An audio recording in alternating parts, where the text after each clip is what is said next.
Hello guys, welcome to Tech Tricks Tutorials. In today's video, I will show you how to log in WhatsApp without scanning QR code in your PC. It's quite simple and direct, so let's get going. So first, go to your browser and search for Download WhatsApp for PC. Next, download the app. Once you have downloaded it, click on Get Started. Then here, instead of using this QR code, we'll be using our mobile number, so click on Link with Phone Number. Just select your country, then enter your mobile number. After that, click on Next.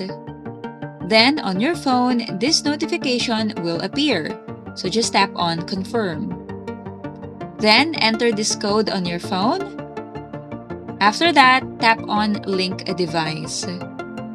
Then after doing all that, you will be able to successfully log into your WhatsApp account on your PC. And that wraps it up. I hope you found this video useful. Thanks for watching and I'll see you in the next one.